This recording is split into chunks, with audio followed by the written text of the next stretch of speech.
It's time for another inquiry of Power Rangers Beast Morphers. And it's kind of funny, I'm a little bit sleepy, but whatever. The Blame Game, episode 28. Now, it's kind of funny, and of course, well, people will now know is that I can't do premiere reviews because they put it out on Friday, and that doesn't actually breathe well. But anyways, what happens here is, besides the whole, they scared me for a little bit, it's being like, it's time for all that sing along, and I'm like, oh, good lord. Yeah, they freaked me out for a minute. I was like, oh crap, all that's about to start? What? Alright, anyways. So, what what happens first is that they actually have a parent showing the child, hey, you shouldn't be littering. Because of that, I'm littering you by making you pick up a bit more trash than you do. And well, Steel actually takes it to heart when Nate actually says, after he said, no, he's not being mean, he's actually showing discipline, so they won't do it again. And then after that, they continued on tossing the football, yeah, in a weird way, whatever.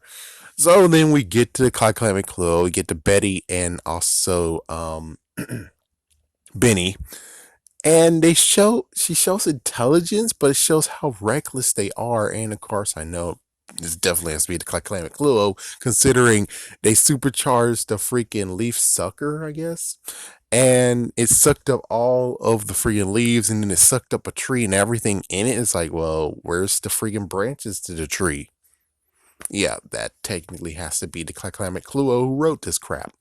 But anyways, after that, Steel and everyone else goes in. They talk to the guy who actually scans stuff, who actually scans a person, and a previous person in front of him actually had her lunch in her hand, and Steel was saying how you shouldn't actually not check their bag, check their freaking boxes, even though they work here. And it's like, oh, so he gets punished. He has to go outside and help with the stupid leaves that technically Ben and Betty, if they weren't reckless, would not be on the ground.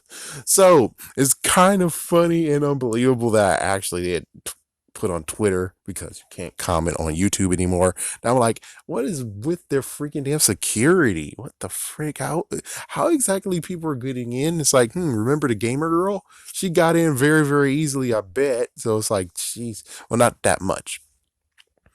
So it's kind of funny that the person who was scanning boxes and learning his lesson, the person who actually substitute for him doesn't do that shit anyways. And it's like, well, where the hell did this guy come from? It's like, hey, you should have already looked to be like, wait, he was doing the same thing, but he didn't scan the boxes. And if I don't do the same thing, I'll get the same thing. I'll actually get to put what? No, oh no, okay, I'll do that. I'll do that. He didn't learn crap. It's like the person who's doing the discipline act, he's learning, but the other person did not do it. And it's like, where's your protocol?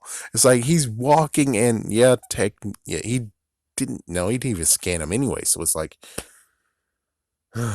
it gets very, very messed up. So the person who was supposed to do it got controlled by a puppet because of the new Robotron, and he delivered the package, which we saw in the preview. Well, it seems like they're taking Steel and going too crazy with him this time. They're actually making him over, but at least it's not too bad. At least it's not too bad. But he is kind of actually going way overblown the rules. And note, Ravi actually likes the fact that he has the whole thing of, yeah, you need to learn the rules. Rules are rules. And Nate is okay with it too, while Devin is like, eh. Now here we have the point of where he stopped two people riding their somewhat golf carts, and they were going somewhat fast, and you have to scrub toilets. A girl's shoes untied, she have to go and do something else. So basically, you technically are stopping people from doing their jobs on stuff that's kind of like, eh. Now the shoe thing, that might actually is a good idea. That's maybe a good idea. Oh yes, and note, so the package was delivered. Nate touched the puppet, even though he doesn't know where it came from. Well, touched the box, opened the puppet, and now he's controlled. Meanwhile, he was actually technically making this brand new weapon now summon the new Zord, I guess? I'm not sure. Well, anyways, I'm gonna get back to it. Alright, so where we left off is that oh yeah, there was an attack that's about to happen, and it's revealed that Nate has went to the dark side. Or at least he was being puppeted, and Nate can freaking him fight. Holy frick. So Nate actually beat a few people, and of course, and it's kind of funny that Zoe's like, be careful, don't hurt him. It's like, maybe you should tell him not to hurt. It's like, yeah, he's bringing the hurt.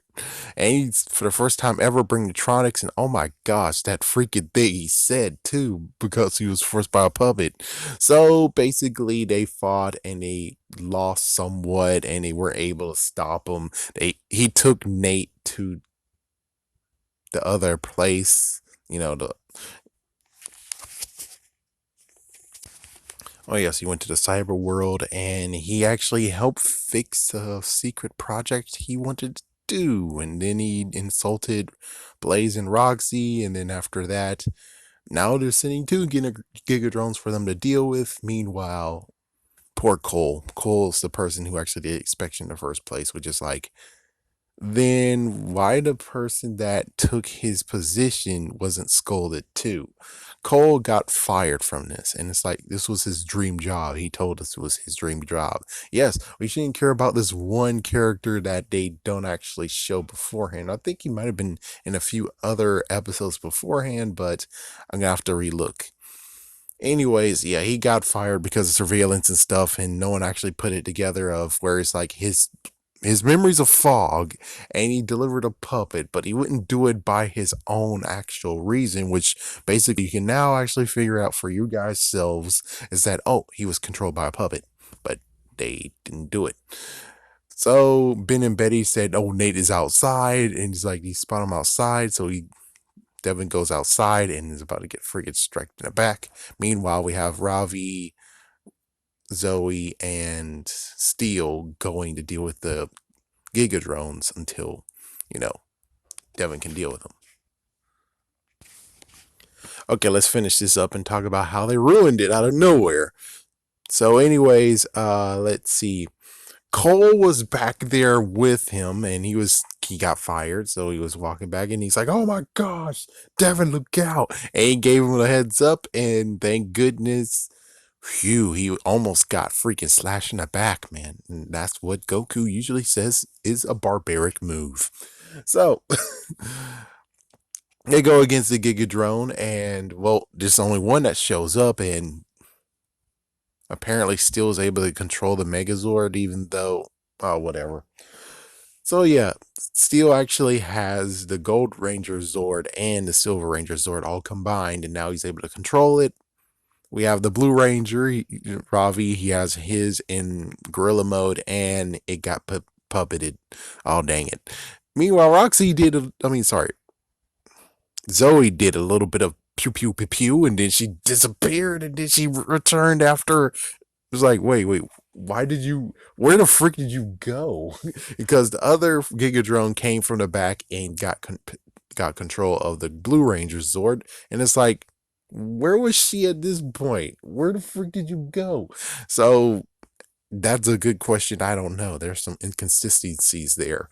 So, anyways, eventually, you actually had the Yellow Ranger come back. The Yellow Ranger took down the Gigadrone with the puppet, and sooner or later, you have Devin coming in, and they combined. And apparently, even though it's a Gigadrone, I guess Gigadrones do actually have the combine versus. That's what happened. The combine, not the Ultra Zord, was needed, so they defeated it. Meanwhile, this was going on. It was Devin versus Nate, and it was a good one, especially they were forced to morph, and it was a good battle that was made. And then Devin notices, oh my god, he's being puppeted. He stabs the guy. He throws his saber right in the hand of the Robotron, and that was pretty funny. It's like, ah. Yeah, and then he actually used his Beast X visor went super, and he took down the guy. Yep, there we go, with Nate's help, of course. So after all of that, the day has been saved. Yeah, the Robotrons have been, I mean, the Gigadrones have been defeated. They get back, and then Nate explains how it's a blur and everything. And insert this messed up, stupid part of where it's like, yeah, but don't you guys want to dig deeper beforehand? It's like beforehand, where it's like he got a package from the Gigadrone or a free Robotron, or he's been backstabbing, but who gave him the package? Okay, let's see the footage. And look, you notice that in the footage, he actually picked up the freaking puppet and then he got controlled. And it's like the footage itself could have told you that he was actually puppeted. So it's like, yeah, that's a little bit of an issue of inconsistency of, oh, come on, you could have just did the freaking thing instead of, oh, wait, Nate says it was a blur and everything. Oh my gosh, Cole said it was a blur too. We got to get him back. So they were able to call him back, and he actually gets unfired. And it's like he still learned his lesson, the fact of even. At least the good news is that it's not the freaking whole Mick of the lesson of the day is, and interrupts everyone. It's like, good Lord, Mick, I know you crave attention. We know you do, but can you stop? Anyways, in this version, it's just the fact of they do have a lesson today, but at least it was done more subtly.